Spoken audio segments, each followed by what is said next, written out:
He has become one of the most prominent voices in Latin America and the Caribbean advocating for the protection of natural capital, the forests, ecosystems, and biodiversity that underpin long term economic growth. At a time when some world leaders are turning inward, Duque continues to make the case for multilateralism and for treating nature not as a cost, but as a strategic asset. Mr. President, thank you for sitting down with Newsweek magazine. It's so glad to see you again here in Guyana. Eric, it's always a pleasure to see you, man. So it's a great honor to be here with you here in Guyana. Mr. President, you were a champion of biodiversity when you were president of Colombia, and since then, obviously, you've taken that mantle even further. But one of the sort of existential issues that faces a lot of countries in the developing world is that trade-off between economic development and protecting the environment and protecting against climate change. How do you see that conversation evolving right now in Latin America and the Caribbean? For a long time, Eric, there were people that thought that natural capital was a liability when it came to economic development. And that was a mistaken route that many countries absorbed for multiple years. The fact is that natural capital is an essential part of economic development. So there's no way that you can substantially improve your economic and development conditions if you don't protect the natural capital that you have. And the fact that we're in a country like Guyana, it's amazing because this country has been able to keep 95% of their territory in tropical forest. And it's becoming an energy hub, a superpower of energy supply in the Caribbean and in Latin America, but at the same time is a conservation superpower. So I think both elements need to go hand in hand. And especially we also need the global north to acknowledge that those countries that are protecting the environment, that are protecting the centuries of nature, need to be compensated for that. If we just concentrate on carbon neutrality, but we leave aside the fact that nature positive solutions are essential, we are not going to be able to really reduce our emissions by 2050 the way we have planned it.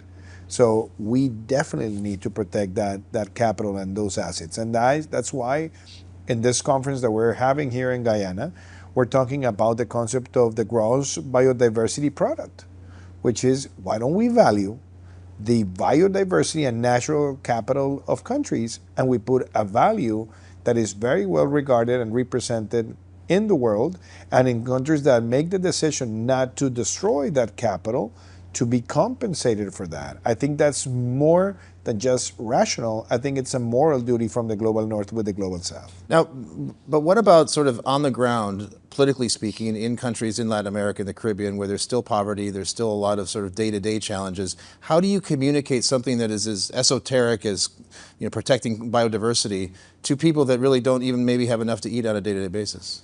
Obviously, there are people who are desperate. There are people who want more solutions. But I think it's our duty, or those who make decisions from politics or from markets, to identify those market-focused, nature-based solutions. If you destroy the tropical forest, you're going to make the tropical forest more vulnerable for fires. If you destroy the tropical forest, you're going to be more exposed to transmittable disease. And if you destroy the forest, at the end of the day, you're also going to be more vulnerable to all the consequences of climate change, which at the same time is going to generate massive levels of migration. So I think we have to do the pedagogy in telling society that protecting nature has to be part of the development agenda. And I believe there are ways in which you can bring market solutions that are also in consonance with the protection of nature. So I definitely believe that there can be a balance that are able to generate income, but at the same time preserve a natural treasure that is needed for the world to meet the national determined contributions and to reduce the overall levels of greenhouse gases emissions. What's your message to people that are listening to this in the United States right now, both people that are in government, that control regulation and politics, as well as those in the private sector? So I think the United States needs to understand that this is not an ideological issue. Being more efficient in terms of energy, in terms of water, in terms of resources is not neither Democrat nor Republican. It's common sense. But the United States have been investing in the last 4 decades in order to make its economy more productive, more efficient, and with that, more competitive. So I think that's something that should have a consensus, in my opinion.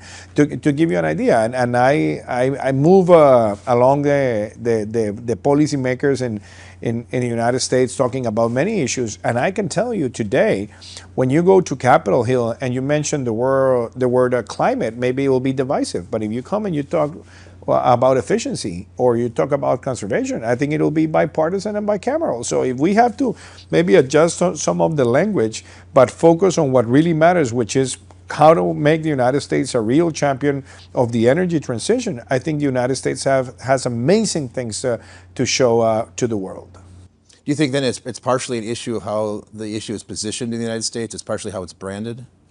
In some way, yes, and in another way, I think it became ideological without being an ideological issue. And I'll give you one example. When I was president of Colombia, I was able to pass the climate action bill, and it was approved unanimously in both houses.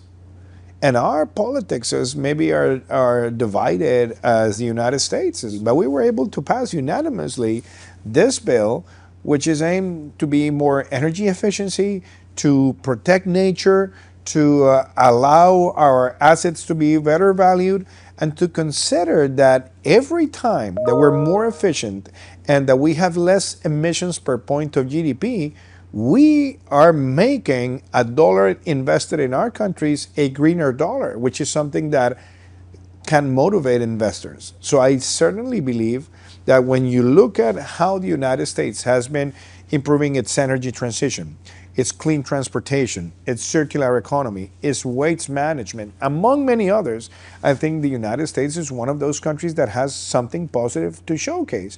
But when it gets too ideological, then I think the real McCoy of the debate gets lost, because people are more focusing whether the issue is more Democrat or more Republican, while instead it's really making the United States more competitive.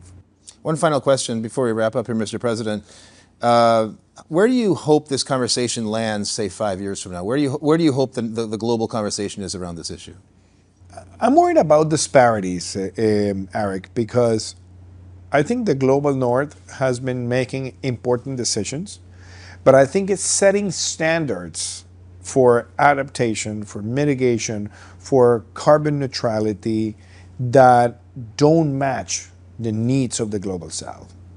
And if the global south were to reach the same standards of the global north, or the ones that the global north is setting, it'll be very difficult for SMEs to grow.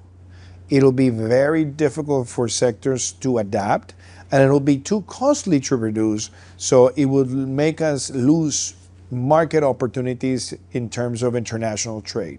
So I believe the voice of the global south needs to be heard. What Duque is really getting at is this. The global south can't be expected to meet the same climate goals as the global north without the same tools. If the financing and the rules aren't fair, efforts to protect biodiversity just won't add up. And that's why it matters that countries like Guyana and Suriname, these rising jaguar economies, keep beating the drum. So while it's clear that leaders from across Latin America and the Caribbean are really leaning into this issue, what's equally clear is that until North America and Europe and other parts of the global north also take this issue seriously, protecting biodiversity is going to remain one of the planet's most pressing challenges. For Newsweek magazine, I'm Eric Weirson.